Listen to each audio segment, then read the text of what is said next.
On this edition of the Ninja Tune podcast, journalist Lauren Martin chats with Travis Stewart, the musician also known as Machinedrum. A View of You, Stewart's new album on Ninja Tune, is his most collaborative to date, featuring a cast that includes Subfocus, Chrome Sparks, Father, Freddie Gibbs and more. On this episode, Machinedrum talks about the new LP and how it relates to the universe, the infinite and out-of-body experiences. If you enjoy this episode, don't forget to subscribe to the podcast. This is the Ninja Tune podcast. My name's Lauren Martin and I'm here with the electronic artist Travis Stewart, better known as Machinedrum. Travis, thank you for being with us on the podcast. Thanks so much for having me. It's great to talk to you again, Lauren. I know, you're more than welcome. So, the occasion for this podcast is the new album on Ninja Tune. It's called A View of You, which is very fun to say out loud, actually. And it's your... Yeah, you should say it multiple times in a row. It's even more fun. A view of you, a view of you, a view of you. A view of you, a view of you. And it's your 9th studio album to date, which might feel quite strange to hear out loud as well. But before we get into the story of the album necessarily and all the different players within it, let's start with a loaded question. How are you? Well, I appreciate you asking.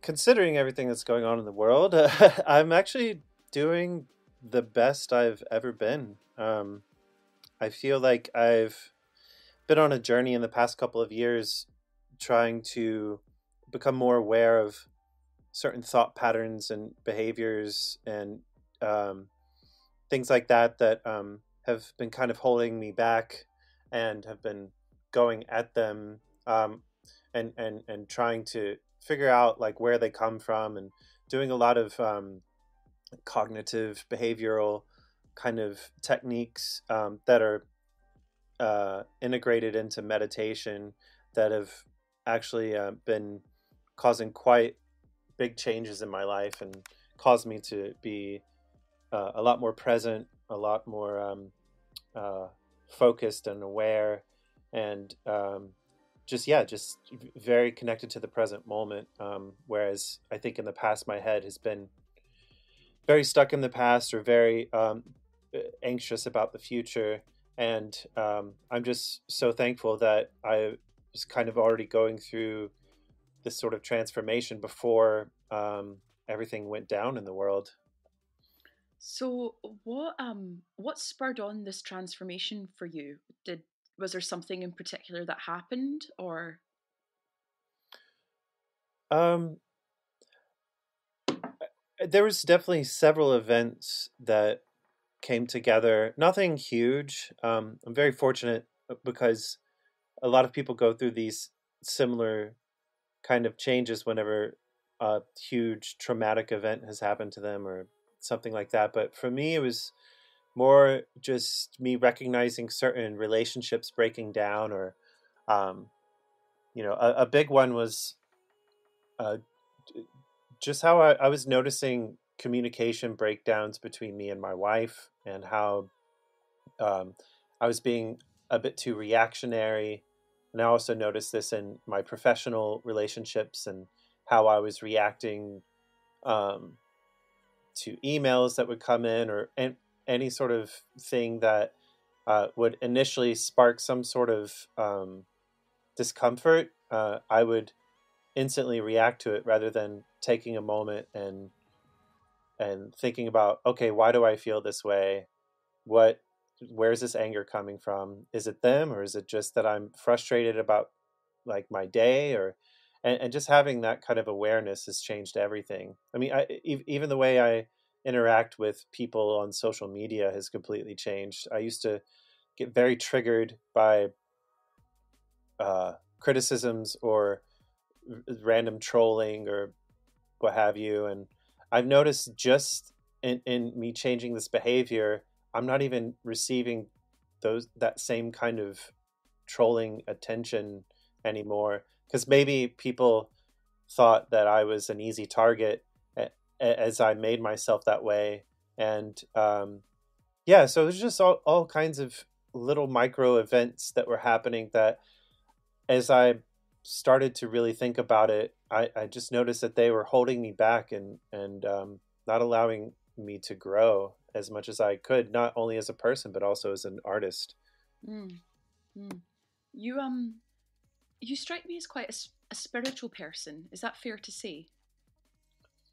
Yeah, I mean, I guess it depends on your definition of spiritual. I think for me it means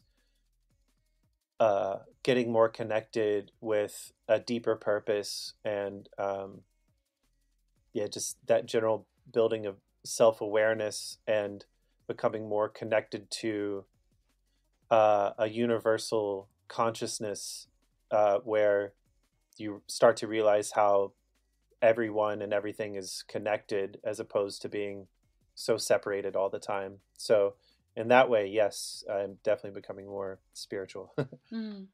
And I suppose also, I mean, you're from North Carolina, but you live in California, and obviously this year has massively stunted not just electronic artists, but anybody who made a life on the road really, has completely grinded to a halt.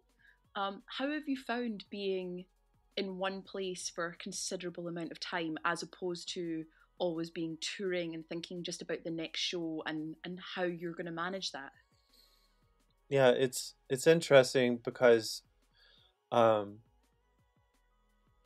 I I've all well I maybe I don't think of myself this way anymore, but before my career started taking off a bit more and I started touring and you know just staying busier altogether and having to communicate with more people, I really considered myself more of an introvert, and so I found comfort in staying in one place and comfort in doing my own thing, not even collaborating, and just staying on my own and creating music at home and not really having to interact with people that much. And so I had to learn how to become an extrovert as a necessity in my career because it was something that I realized I needed to change in order for my career to grow.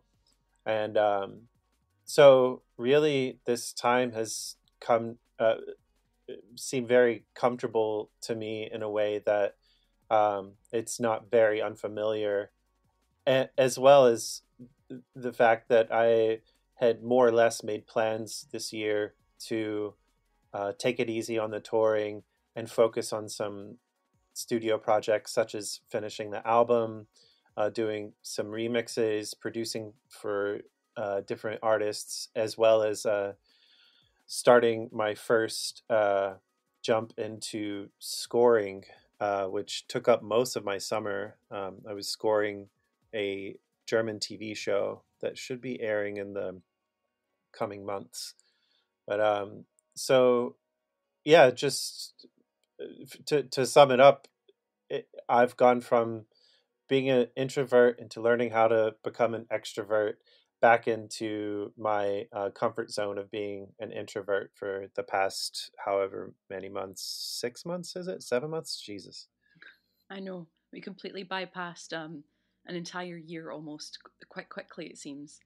Yeah, Um, and that's not to say that I don't miss touring or that there's I'm missing that out of my life. I mean, I definitely miss that the the joy that I found in learning how to be an extrovert and to bring more people into my life and to collaborate in the studio with people.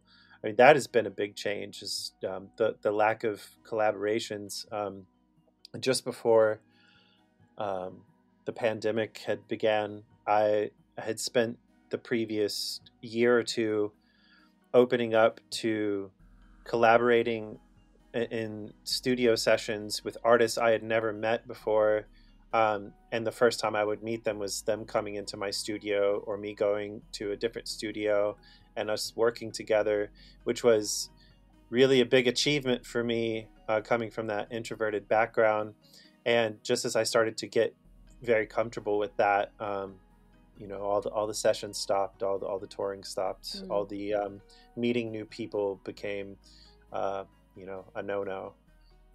well, tell us what your home routine as an introvert in this really strange year has been like. Are you a morning person who drinks tea and goes hiking before they sit down in front of their machines? Like, what's like the flow of how you've been working? I mean, I wish I could say that there was a strict daily routine. It is forever flowing. Some months are more rigid than others. But on a good month, I would say that yes, I'm a morning person. This has to do with several things I've had to relearn. Moving to the West Coast, being born on the East Coast and living most of my life on the East Coast and even spending some time in Berlin, I found that I was definitely more of a night person. I got most of my creative work done at night. And during the day, um, well, I should just say that everything changed when I moved to the West Coast, when I started having to do most of my business interactions and communication uh, early in the day, as everything starts to shut down in the rest of the world, as my day was just getting started. So that was definitely a change. And also, my wife has forever been a morning person. So there's been a gradual transition in that, just so that we can have more time together in general. On a perfect day, I would say I would wake up in the morning. As soon as I brush my teeth, I go straight into meditation. I spend at least 30 minutes meditating. I have uh, I have a guided meditation that I've learned and more or less memorized, and have made my own version of, based on a few different guided meditations that I used to do, and so I do that, and it really sets me up for the day, just with a positive mentality, very excited, feeling very abundant, feeling ready to take on whatever comes to me. And yeah, then I spend the next couple of hours. I try to go outside and have a coffee with my wife and catch up with her and kind of talk about our day, or just see whatever happens. And then I'll go straight into emails, doing all the communication bits. And then as soon as all of that starts to fade, I go into the studio, and begin working and playing. And there's something nice about it, that's very different than I've experienced before, where I guess it's similar to when I would work at night, let's say in Berlin, where when I lived there and I would work all through the night and go to bed at like 5 in the morning. Um, I had this sense of peace at that late at night, where no one was trying to get at me. No one was like seeking my attention. I wasn't distracted trying to like seek others' attention, and I found this peace and this clear headspace that I could work on things. And I found a similar kind of thing working during the day, maybe mid afternoon, where the rest of the world has kind of checked out. They're doing their own thing, and in that same way, I feel like I have the space to get creative. And it's quite nice being able to finish up my work at a normal hour, have a dinner, watch some TV with my wife, and go to bed at a normal time. It's pretty radically different from most of my life, even back into my childhood. Like, I was a night person, so um, it's a welcome change. It sounds lovely, actually. Maybe I should start making music in the middle of the day just to break it up nicely. So I suppose then one of the things that might have changed in recent months is that obviously if you're not going to a studio to collaborate with others, you don't have this more high tech surrounding perhaps. Has your like setup for making music had to change, or have you kind of always had a similar routine? I know a lot of artists have had to like make some big changes in the past year in order to keep working. Like, have you had to do anything like that? Not really. If anything, I've definitely made some upgrades to my studio that were well needed, whether or not we were going into lockdown or not. These were things such as upgrading from a crappy IKEA desk to a proper studio desk um, th- with rack mount spaces and like a keyboard tray and all of that, and to buying new gear and patch bays and really expanding my studio setup. But it wasn't really done out of necessity as far as conditions changing, but more so just out of something that I've been wanting to do anyway for a while. And as I was saying earlier, as far as collaborations are concerned, I had already gotten used to collaborating remotely before. That's how I did most of my collaborations, apart from maybe working with Jimmy Edgar or Praveen Sharma on Sepulture. Like for example, the Don Richard album, Redemption, that I produced most of, we did that completely remotely, even though we lived in the same city. She would send me the vocals, and she had a really good vocal setup and was working with a great vocal engineer at the time. And so we just found that workflow worked out for us. It worked out for us anyway. So I started developing that kind of relationship with a lot of the artists that I work with anyway, where we just found it easier to work remotely. But I again, I did start to recognize the benefits of working in person with someone, especially newer artists that you haven't established that trust with.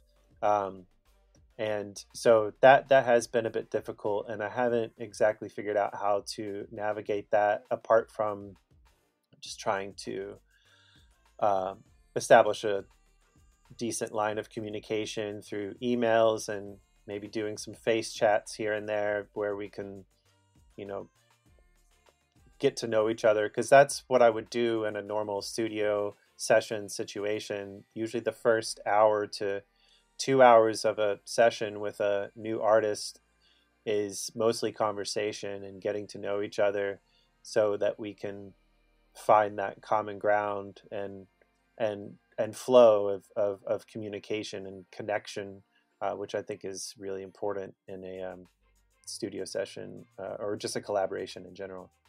Absolutely. So let's get into the new album then. And let's create a little timeline here for the listener. When did you start to think about what would become A View of You? Like, are you the kind of person who even decides, I'm going to write an album this month? Like, how did that start for you? Yeah, I would compare the way this album came together in a very similar way to Vapor City.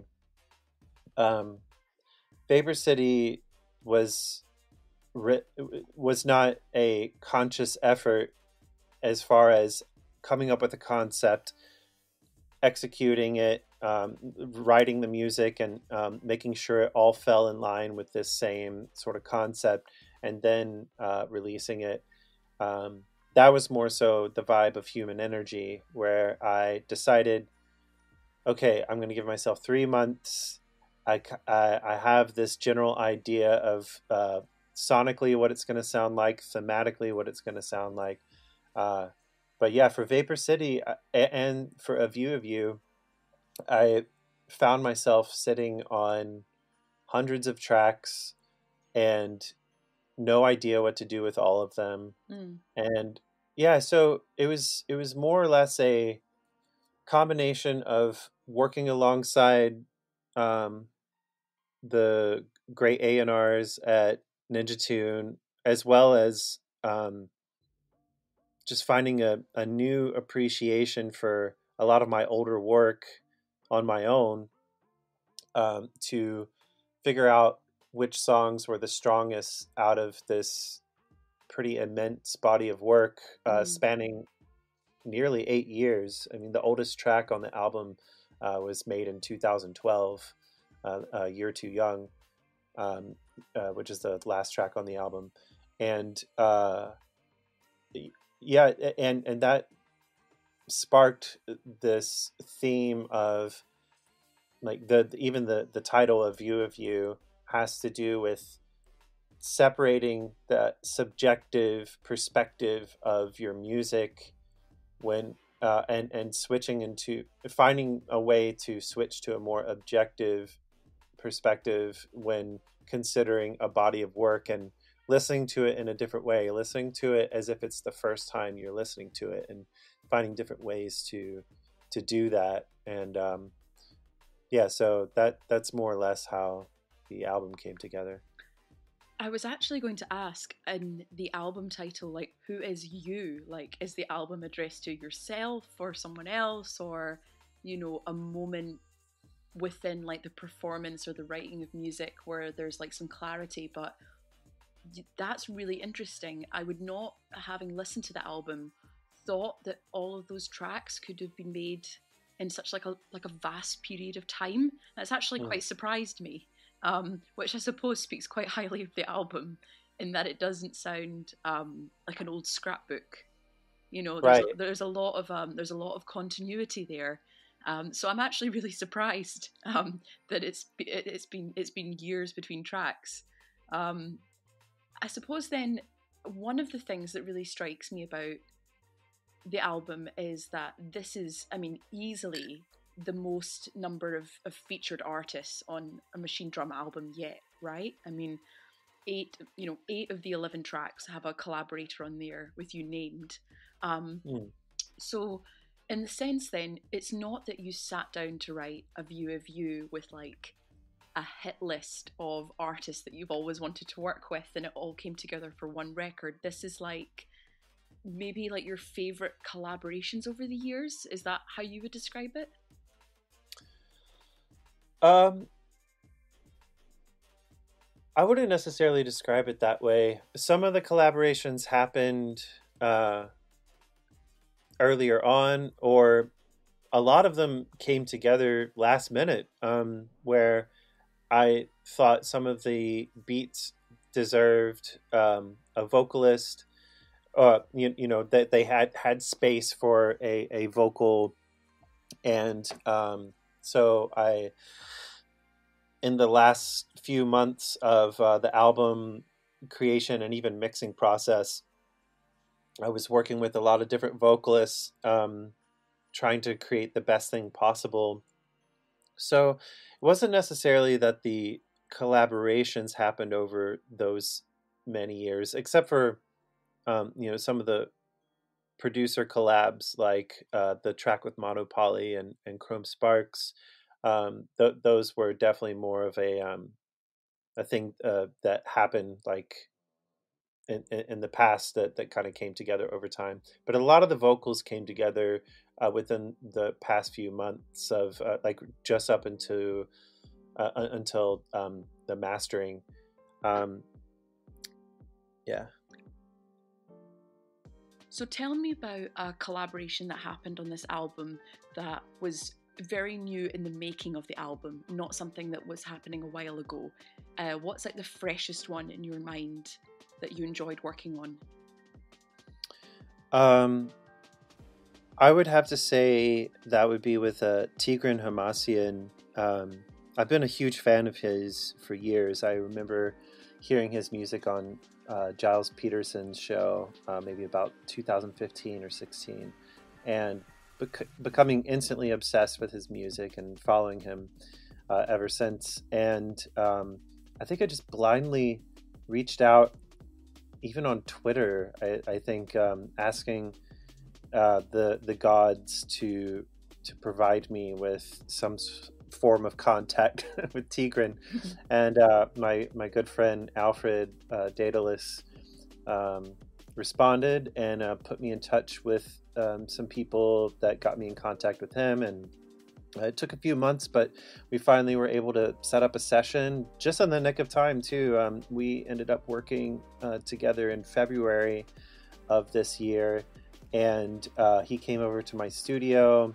I played him basically the weirdest rhythms that I had, like very odd time signature, polyrhythmic kind of beats, because I knew that he would respond well to them just based on everything I've heard from him.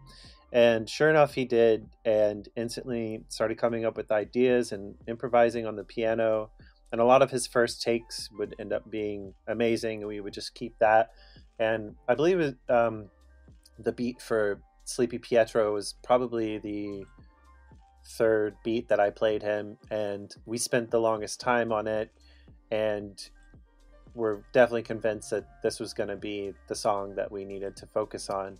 And yeah, so we had that first session and recorded a demo version of it, and I worked on it a bit, had a friend of mine, Ian Masiak, play drums over it, and brought it to Tigran's studio late February, and worked with him in person again, and got him to finish up some bits with his piano in his studio, and also he ended up playing some synth parts on it, and some various other sounds, and yeah, and I was just so happy with the collaboration, and it couldn't have gone better. It was exactly how I imagined it going down, and exactly the kind of track I pictured us making together, which was really beautiful. And it was also nice that it wasn't something that was a completely formed idea that he played on top of. It was definitely the only thing that was made before we started working together on it was just a loose idea of a beat, like a loop. I was playing around with this idea of combining a house track with a kind of jungle rhythm, and playing around with the polyrhythms, because the tempo stays the same throughout the track, but just depending on which rhythms are playing, your ears perceive it as a house track or a jungle track. So yeah, then at the very final step, I had a good friend of mine, Miguel, aka Holly, who's a brilliant producer out of Portugal. He ended up doing a lot of work on my album, on maybe 4 or 5 of the tracks, where I had him come in and, well, when I say had him come in, I sent him the stems, and he did some work on it and sent me back brilliant sound design, really creative transitions, and some different things like that, which is the first time I've worked with someone in that capacity. And really overall, it's something that I've been wanting to do for Machinedrum for a long time. It's to build more of a team effort when it comes to creating an album, and being less self-reliant and more opening up to other people's talents, that things that, yes, I could probably do on my own, but I know other people that are super skilled at it, and that could take my music to a whole other level in this collaborative form. And I think the way that I approach doing that with this album is setting the standard for all the future Machinedrum albums. I think the teams are going to get bigger. You know, I'll probably I mixed the whole album myself, but I feel like, especially when it comes to vocalists, it's something that I'm trying to improve my skills at, in the same way that I'm improving my skills with sound design and all of that. But sometimes just reaching out to someone who that's their passion, and that's what they love doing, and having them collaborate with you in that way just not only saves time, but it just ends up making the best product and best result as you can. I hate to refer to my music as product, but you know, it really creates the best result, and that's the ultimate goal, right? To make the best song possible, and to realize your weaknesses and your strengths, and reach out to people that could help bring everything together in the best way possible. Yeah, that actually really confirms a few things for me that I've been thinking about contemporary electronic music that's made in this way, where when you look at the history of like truly fantastic songs, no funk band was ever a one-man band. If you were like an amazing guitar player, you'd still seek out the best bassist and the best trombone player, the best pianist, and you'd all go, I want that guy, like I want that woman, she's great.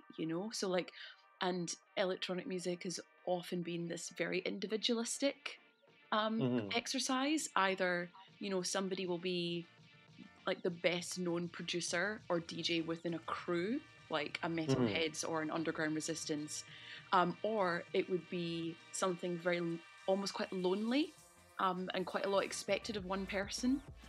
So it's interesting to hear you say that you've essentially been like gradually doing away with that and working in almost a slightly more of a band mentality. Yeah, and I'm inspired by artists like Diplo and even DJ Khaled to a certain degree, Yes. that have these immense teams that work with them, and at first look, maybe the uninformed would see that and look and think of like ghost producers or whatever as sort of a sham, or it's very easy and narrow-minded to think of it like that. Whereas the way I look at it is those teams wouldn't have come together, and that sound wouldn't have come together without that one person manning the ship and leading the way, and guiding the whole project, from definitely an executive producer role.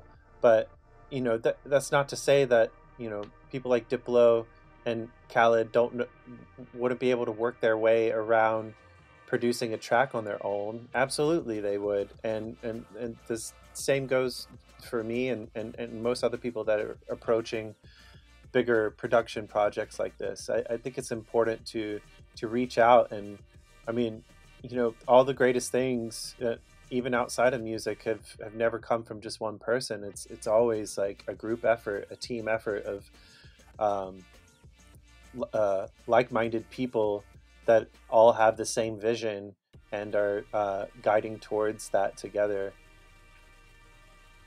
It's really interesting, actually, that you mentioned this group way of working, and I don't want to imply that this is the reason of why I think it sounds the way it does.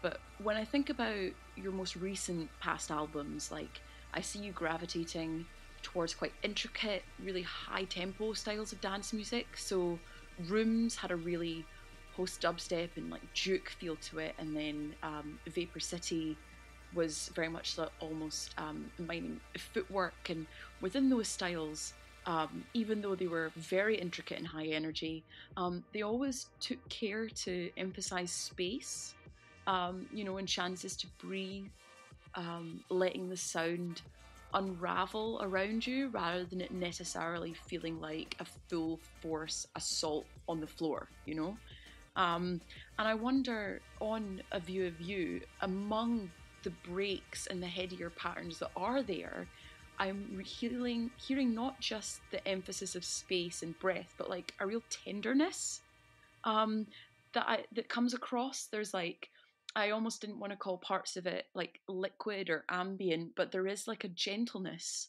to how it sounds.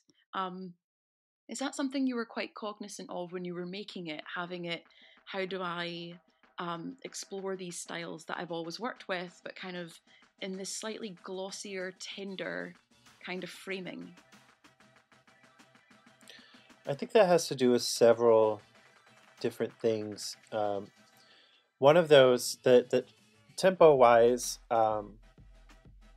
going back to the earliest Machinedrum projects in the late 90s and early 2000s, I was very interested in this connection between hip-hop and its double tempo counterpart, jungle and drum and bass, and finding that connection between both of them. For sure, the earlier Machinedrum work was more on the hip-hop leaning side of things, but I often played around with 30-second note patterns, which would end up sounding like 16 note patterns if you heard it in a drum and bass or jungle context. So I've always been interested in that relationship of the fast slow kind of rhythm, just tempos and sense of rhythm. But also, as far as the gentleness and tenderness goes, I think that has also a lot to do with my earlier work. And I think if I grew up in a city such as London or New York, somewhere that had a well-defined club culture, I think my music would have been completely different. My music was created in basically as me interpreting what I thought club music should sound like, based on my environment, which was my bedroom and my car, and never really getting to experience that live in person and seeing how people interact with it on large sound systems, and really seeing how effective that can be. So I think I ended up creating music that was very home listenable first, and then club worthy second. And eventually, as I started migrating and moving to different places like New York City and Berlin and Los Angeles, and just traveling the world in general and touring more, and interacting with DJs and seeing what kind of music they would play, and even just noticing that as I started to get more into DJing and less live performance, I was having a hard time incorporating my own songs into DJ sets, because they were more on the home listening side than club listening side of things. So I found myself trying to explore that more, and definitely living in a place like Berlin and experiencing techno culture and going to clubs like Berghain were influencing me in the way of learning to bridge that gap between what I was comfortable with, as far as making something that was very easy to listen to on your headphones or outside of the club context, and bridging the gap between that and club music. And I think club music can often be very bombastic and in your face, and can be a full assault, and be less about the intricacies and calmness that you want to experience at home. And yeah, so it's something that I'm aware of after the fact, but not necessarily when I'm creating. When I'm creating, I try to let go of any intentions or any just awareness of like, okay, is this sounding like this? Like, oh, I should probably incorporate this so it sounds more chill or whatever. I just try to let things be a bit. Try to let my subconscious take over more in that regard.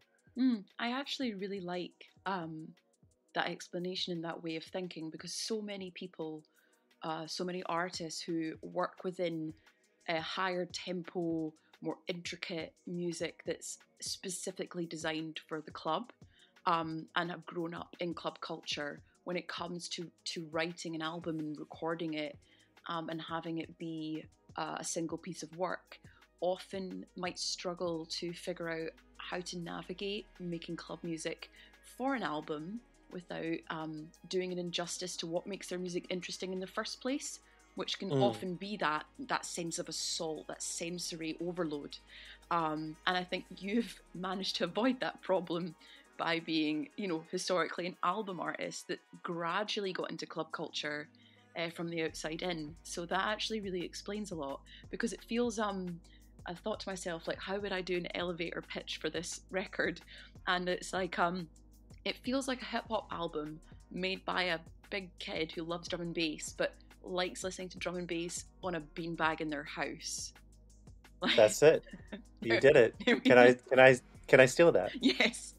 It's like listening to drum and bass, but like through an open door from the chill out room. Yeah, absolutely. Love it. Perfect. I nailed it. And I have the recording of this, so I'll definitely use that in further press inquiries. Well, I'll just play your recording back to people that are interviewing me. That's perfect. We're getting quite meta here. Yeah. I suppose then in terms of being involved with club producers like Club Sounds and stuff, and that drum and bass sound, I really like the track 1,000 Miles on the album, which features Sub Focus, who is a really big name in the world of drum and bass. So tell me about working with him, because that's not working with a really ethereal vocalist or a rapper like Freddie Gibbs or Father. This is someone who is also a producer who probably has a really particular idea of what drum and bass is and should sound like. How did you work with him? I take it you would have been a fan before working on this track together, right? Yeah, definitely. So the interesting thing about Sub Focus and even Freddie Gibbs and Monopoly, Tigran Hamasyan, a majority of the collaborations on the album were with artists that I'd never worked with before, and it was part of me opening up to working with newer artists, whereas any other collaborations that I'd done in the past on Machinedrum albums specifically were done with artists I was already comfortable with, people I'd known for years, and already had this trust built with them. So Sub Focus is just another example of artists that I had never met before. I was super familiar and a fan of their work. And basically he had reached out to me. He was setting up some sessions in LA. He had a studio he was using for the week, I believe it was last summer of 2019. And he invited me to come down. We had never met before.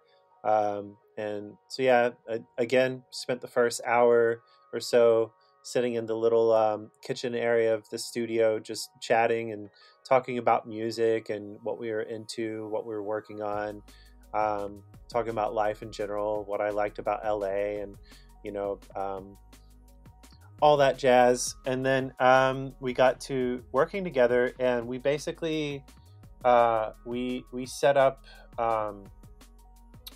There's this function in Ableton. We were both using Ableton, where it's called Ableton Link, and I had just learned about this function from our good friend Phil Jacques Green. We had collaborated in a studio a couple months prior to this, where we use this function. Basically what it does is it allows you to sync up two sessions of Ableton on two different computers without any sort of cable connecting them. It's all done over Wi-Fi. It's completely seamless. It's pretty incredible. You could actually see me and Jimmy Edgar using this function on our Boiler Room. I forget what the sessions were called, but basically the thing that Boiler Room does, where people send in samples and the producers create live on the fly. Yeah, so we set up Ableton in this way, and I was playing around with samples. We had a loop going. Interestingly enough, I was working more on the beat side of things, the kind of drum and bass rhythm that was going on, and he was coming up with the melodic aspects and the sample that's in the track, and the more textural side of things, the more, even as you would say, ambient or calming side of the track. Like, that was more so coming from him, and I had more of the beat going on my end. And what we ended up doing is at a certain point, we felt like we had a good loop going, and I bounced the stems from my end, since he was on the big main computer, like studio setup, and I just had my laptop going. I bounced the stems, sent it to him in the session, and he loaded them up in the main session, and we started working from there. And then at a certain point, we had a good enough idea that we could call it a day. And then we spent the rest of the collaboration just sharing a Dropbox folder with the session and going back and forth. And we worked with a couple of different vocalists on the track, and I even had Holly come in and do some sound design at the very end. So yeah, I'm super, super happy with the track. It's definitely the most straight up drum and bass track I think I've ever done, but also I think it has enough of my signature on it that it doesn't stand out in a way that it sounds like it's out of place. You know what I mean? Exactly. I really like the track, and I definitely think it's I suppose in that regard, when you say that, like, what do you, after doing all these collaborations, and now this is your 9th like studio album, what do you think your signature really is at this point? If it's there's so much going on in terms of genre, mood, the different kinds of people that you work with. I mean, it's not like you've just picked a lane and stuck with it. What would you even say your signature is now? It's really hard to define that with words, It's kind of like when you meet a person and you get to know a person well, you could describe them with some words, but that's not really going to do them justice. It's just a person has a vibe, a person has a certain energy to them that you can feel. You can feel when someone comes into a room and they're super intense, and you're just like, oh, that's just how they are. They're just a very intense person. But that's a loaded word. Like, maybe that intensity comes from somewhere. And the same could be said about music. I think a musical personality is very complex and based on multiple influences, whether that's musical or art or personal experience. There's there's so many things that go into it, so it's really hard to say what that is. But at the same time, I could identify a sound as saying, like, yes, that is very XYZ artist, or just based on hearing it, and I could probably break it down if I really thought about it, but that again wouldn't be doing it justice. I think that would suck the fun out of it a little bit. Yeah, exactly. Which is the hard part, because I understand with music journalism that's the biggest challenge, right? Is to be able to communicate with other people about music and more or less share the other side, like a different side to things, because when you're describing music, ultimately you're not doing it justice, but it is always interesting to hear these other sides of it beyond the music. And I think especially this day and age, fans want to have that extra insight into the creative process and into what goes into everything, and why things were made, and all of that. But at the end of the day, just listening to the music is going to be the best way to experience it. But yeah, and also very much in terms of me asking that sort of question, if you want to get meta about it too, is that there's only so much about the music that I can really understand, because I don't make music, I don't play instruments, I don't use Ableton, I have a very limited technological kind of language and understanding of that. So I very rarely ask, this is very strange to say, I very rarely ask about music because I want to know something really hyper specific about a sound.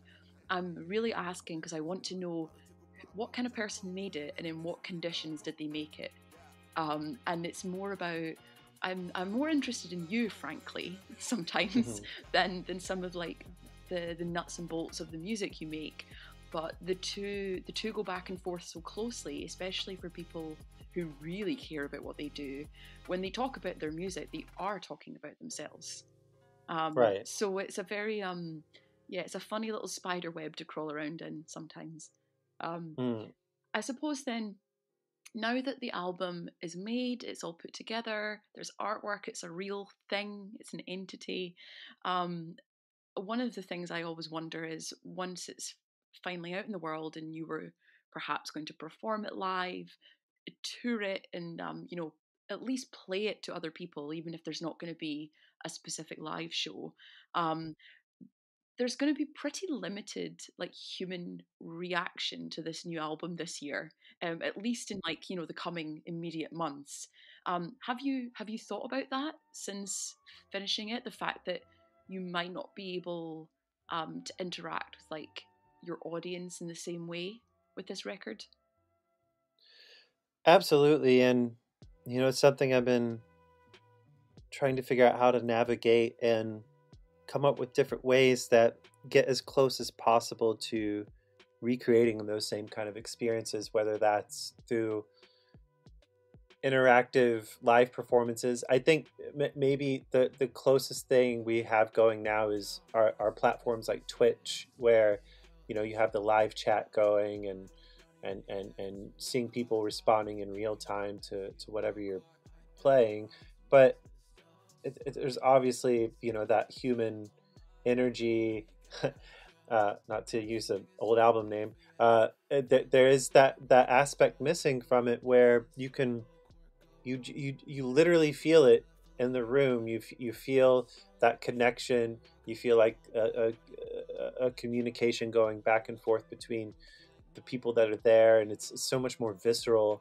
So yeah, it's definitely something that I wouldn't say I'm bummed about. It's just going to be very different, and but I'm at the same time I'm looking into different ways to establish a closer connection and communication with my fans, such as setting up a Discord, which I've been fascinated with the past couple of months, and just seeing how they work with musicians specifically, because more popularly Discord has been used for video games, and so has Twitch as well. And I think a lot of musicians have adapted to these kind of things as a means of connecting with their audience. 'Cause yeah, what I love about it is there's much more of a real time interaction going on, as opposed to something like Twitter, where it's more like a message board where I'll check this and respond to it tomorrow. There's much more of a live engagement kind of thing going on with those platforms, and it's very interesting to me. And I hope that it can at least create more of that sensation of a shared experience than um, or get closer to that shared experience feeling of performing and interacting with fans after a show, and just really getting to share that experience together. Yeah, because there's two kind of tandem conversations happening right now within electronic music, and how artists can not only like interact with fans and get feedback on music in a way that they would ordinarily relied on DJ sets or live shows for, but also being able to use platforms to actually create income, like to Mm. be sustainable as an artist. And Twitch is certainly one. Discord's another. It's been really interesting to see electronic artists tap into platforms that are traditionally used for gaming, and other Yeah. kinds of like a totally different kind of online in-person performance. And then on the other side of that, finding platforms that generate income. So you have Bandcamp, which has been really celebrated lately, but there's also things like Patreon, where your fans can subscribe to your work and you commit to a certain amount of product from that, so that they almost get their money's worth. It's like, it's not just a way to adapt and just like pay your bills or like chat to your fans. I'd imagine from your side, it's almost like you're having to rethink how you put stuff out in the world. It's not just that you put out an album on Ninja Tune. There's also all these other considerations that you might have to do different kinds of work in order to generate income online. Have you been thinking about that as well? I love it. I think we've been in need for this change. We've been sticking to the same format for so long that, um, I mean, you could say this for so many things in the world right now, but specifically with music and how the industry is modeled, um, we've been well overdue for a change, and I love thinking outside of the box. I love coming up with new ideas of ways to get content and music out to the fans, that makes them feel special and not just part of, a campaign clicking through a Spotify link, and hoping and praying that your metrics are good in the end. It seems like there's a return to, or maybe not even a return, just like a new world of creating music and content, that gets a bit more personal and connected with the fans, as opposed to how it's been a bit more disconnected, in the past, especially with digit or physical sales, declining, and having that physical piece of work in your hands to like really appreciate a different level of the music. Um, so I think it's great, and I'm super excited to explore all these different avenues of connecting with fans. And you know, I think I've experimented with it before, like with Vapor City.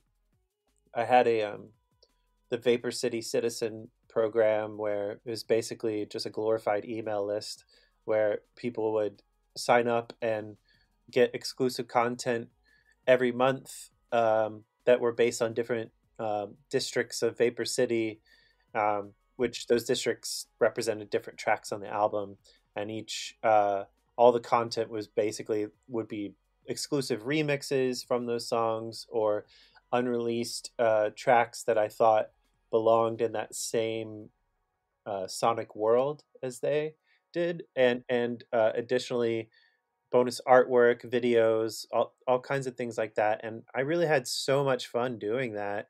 And so this is really oh, not too new for me, as far as thinking of ways to provide content outside of just a normal album campaign. But the thing that is new is are how all these platforms are providing ways to monetize it, which I'm a bit torn on, because on one hand, I like I I've always tried to adhere to this idea of splitting what I put out into the world as like half free and half, yeah, you're gonna have to pay for this because I need to make a living. But I like to create that balance. And so it is a bit tricky trying to figure out how to keep that same ethos while recognizing that, okay, well, touring is stopping, or like severely slowed down. Um, I mean, let's be honest, it's not coming back anytime soon, and we got to figure out different ways to make a living. So it's going to be tricky, but I'm ultimately excited about exploring all these new opportunities. And I'm excited to see what you do next. I've been really enjoying listening to this album lately, as I always enjoy listening to your music. And it feels, yeah, even talking to you today now, I feel like you seem in like a really great, like active, happy headspace. And I'm just really pleased to hear it. It sounds like you're better than ever, really. Yeah, thanks. I mean, that's kind of how we began the I conversation. know. Like I really do. I do feel like the best I've ever felt, considering everything that's going on in the world. Like I really do feel blessed to be in this headspace, and to, um, you know, also allowing myself to have moments of frustration and grief. I'm in a good space right now while we're talking, but there are moments where I truly do feel my heart breaking, seeing everything that's happening in the world. And I think if I didn't have this newfound love for myself and appreciation for myself that I was lacking before, I don't know how I would make it, just considering how bleak things are. But I really try to stay positive and try to stay as motivational as possible and try to uplift people, because that's my main goal with my music, is to excite, uplift, and inspire people and heal people. Like, the messages I get sometimes just completely blow me away, like where people are telling me about how my music has helped them through this time, or even through moments where they were really sick or dying of cancer, or it blows my mind that my music could have that kind of impact on people, and it really gives me a sense of purpose that's elevated beyond what I've ever had before, and I'm truly grateful to be a musician right now. That's really moving, and to be honest, if we can all just be our own DJ Khaled and like feel that positive every day in some little way and make other people feel like that too, like that's all we really need to do in this world. What? 100. I'm gonna leave it on that very happy Khaled adjacent note. But Travis, thank you so much for talking to me. I really hope people enjoy a view of you on Ninja Tune, and yeah, man, I'm just really happy to talk to you again. Thank you so much. It's been great talking to you as well. I hope all is good with you and yours on your side of the planet.